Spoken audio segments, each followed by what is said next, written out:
죽음 이후에는 어떤 삶이 존재할지 여러분들 궁금하시죠?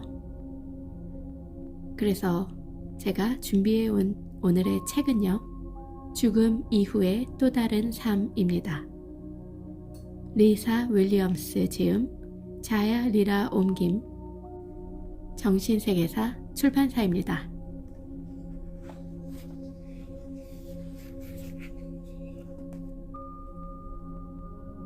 죽음 이후의 또 다른 삶. 이 책의 목적은 죽으면 어떻게 되는지에 대한 당신의 의문의 답을 제공해주고요. 우리 모두가 거쳐가야만 하는 여정과 깨우쳐야만 할 교훈들을 당신이 온전히 이해할 수 있도록 돕는 책입니다. 죽으면 당신보다 먼저 세상을 떠난 가족을 만나볼 수 있을까? 우리는 사후 세계에서 시간을 보낸 후에 다시 이 지상 세계로 돌아오는 것일까요? 그리고 가장 중요한 질문인 신은 정말로 존재하는 것일까? 바로 이거입니다. 이 무수한 질문들 중에 한 가지는 분명합니다. 삶이란 결코 멈추는 일이 없는 여정이고 그것은 죽음 이후에도 계속된다는 것. 물질 세계를 떠나는 것은 사실은 영적이고 영원한 삶 속으로 다시 태어나는 출발점이며 이 재탄생을 통해 우리는 계속 사랑하고 배우고 성장해 나간다는 사실입니다. 그래서 이 책에서 이 저자 리사 윌리엄스는 영매로서 자신의 능력을 온전히 받아들이기 전까지 의심도 많이 했었습니다. 리사는 어릴 때부터 자신을 찾아오는 영들과 함께 놀이를 하였습니다. 자신을 방문하는 영들이 낮 시간에 오는 그 순간 재미나게 놀 수 있었고 밤에는 이야기가 조금 달랐습니다. 한 번은 침대에 누워있다 내가 몸 밖을 둥둥 떠다녔던 기억도 있었습니다. 뒤돌아보니 나는 평화롭게 잠들어 있는데 또 다른 나는 그 위를 날고 있었습니다. 하지만 처음엔 아찔하도록 신이 났습니다. 와, 내가 날 수 있다니. 나는 전율을 느끼며 남동생이 자는 모습이나 어머니, 아버지가 거실에서 TV를 보는 모습을 지켜보며 집안을 돌아다녔습니다. 하지만 어느 날 밤 나는 나 자신이 집에서 멀리 떨어진 곳에서 혼자 어둠 속에 남겨져 있는 것을 발견했습니다. 난 4살밖에 되지 않았고 곧 혼자서 밖에 나오질 말았어야 했다고 생각했습니다. 어머니가 하신 말씀에는 나쁜 사람들이 있으니 어두워진 후에는 절대 혼자 밖에 나가지 말라고 타이르곤 했었습니다. 이제 나는 바깥에서 어쩔 줄 모른 채 겁에 질려 있었습니다. 나는 소리를 지르려 애써봤지만 아무런 소리도 나오지 않았습니다. 언덕을 오르고 있는 한 남자에게 말을 걸려고 했지만 그는 마치 내가 그곳에 존재하지 않는 것처럼 나를 본 척 만척했습니다. 바로 그때 나에게 완두콩을 먹지 말라고 말해줬던 남자 영혼이 보였습니다. 먼저 나에게 말을 걸지 않았던 그와는 달리 그는 내가 당황하고 있는 모습을 알아차리고 도와줬습니다. 네가 침대로 돌아가 안전하게 누워있는 모습을 상상해 보렴. 이렇게 말했습니다.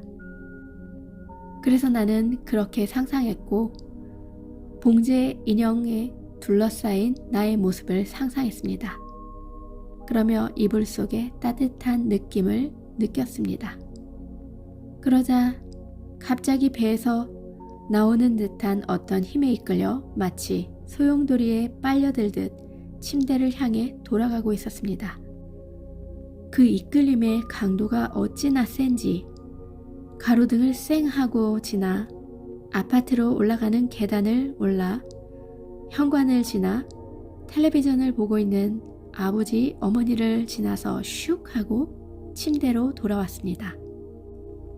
어린아이에게 트라우마를 남길 정도로 충격적이었던 이 경험은 하룻밤, 이틀밤은 부모님의 위로로 잠들 수 있었으나 똑같이 되풀이되는 이 이야기가 부모에게는 지겨울 만한 경험이 되었습니다. 그 당시 겪었던 야간 나들이가 유체 이탈이라는 아스트랄 여행이라는 사실을 알지 못했습니다. 일단 영혼과 몸이 분리가 되면 영혼은 물질계의 구속을 받지 않고 여행할 수 있으며 이 경험은 마치 허공을 나는 것처럼 느껴집니다. 대부분 사람들이 잠자는 동안 아스트랄 여행을 하지만 여행을 하는 동안 혹은 하고 나서 이 사실을 인지하지 못합니다.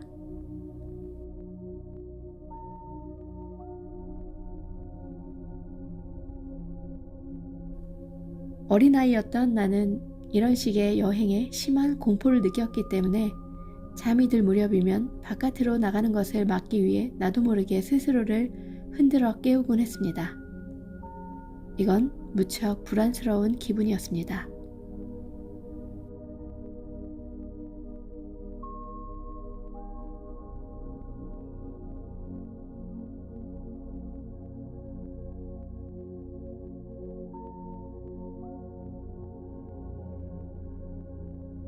잠이 들면 잠재의식이 주도적으로 활동해 물질계와의 끈이 약해지고 동시에 당신은 진동수가 올라가며 영계와 연결되는 게 좀 더 수월해집니다.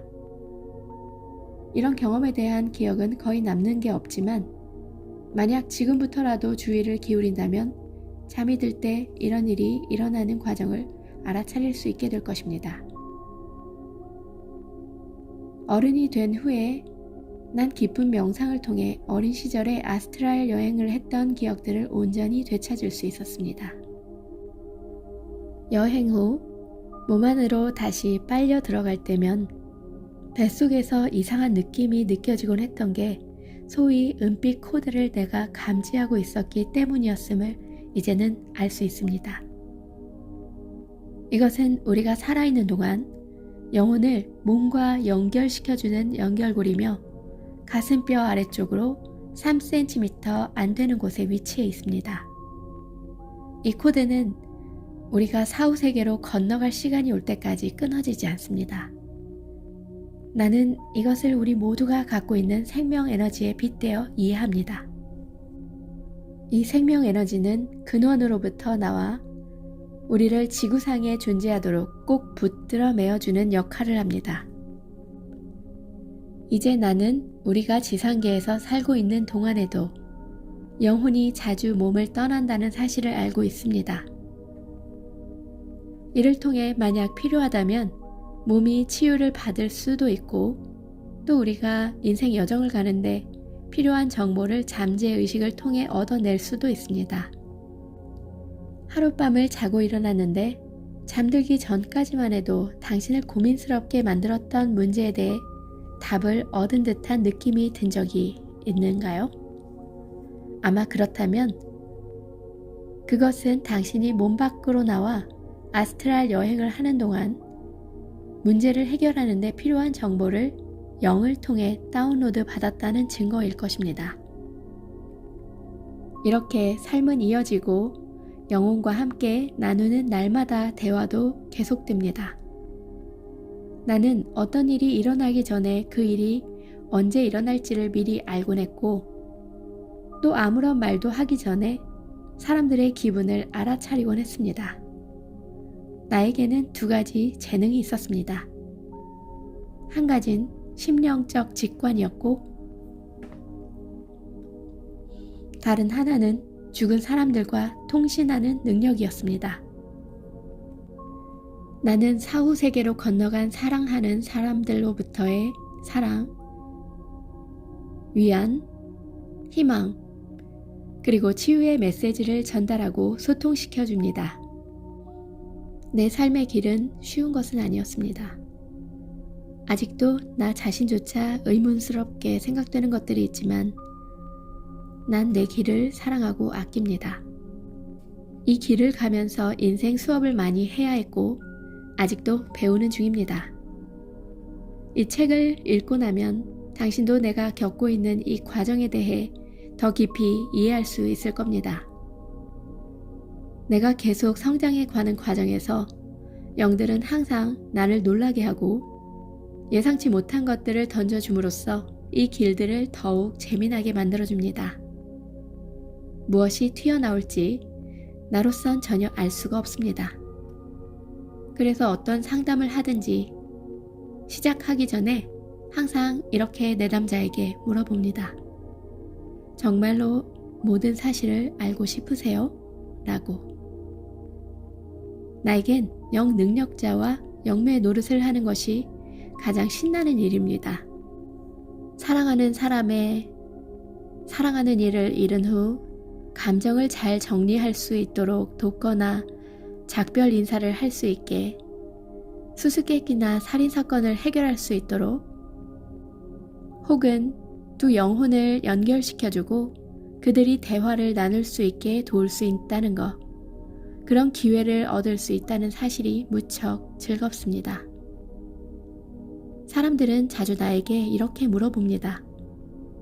이 재능이 당신에게 축복인가요? 저주인가요? 그럴 때면 나는 웃을 수밖에 없습니다.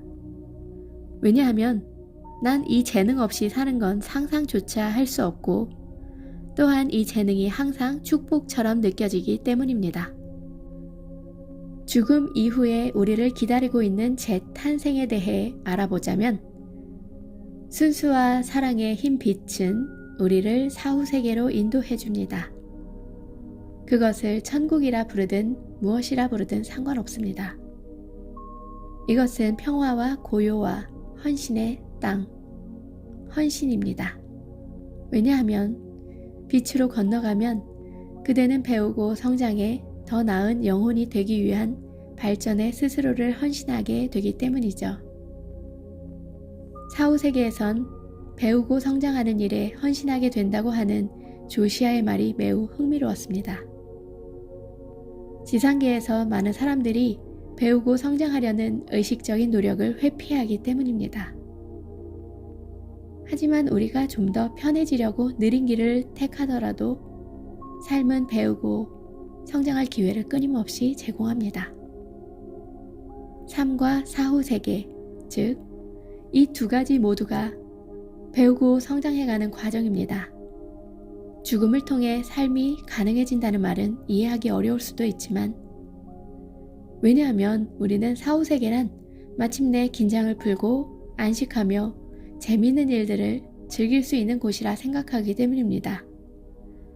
그것은 사실이긴 해도 사후세계는 그보다 훨씬 더 많은 일들이 일어나는 곳입니다. 지상계를 다녀와 사후세계에서 치유 여정에 입문하는 과정을 설명하겠습니다.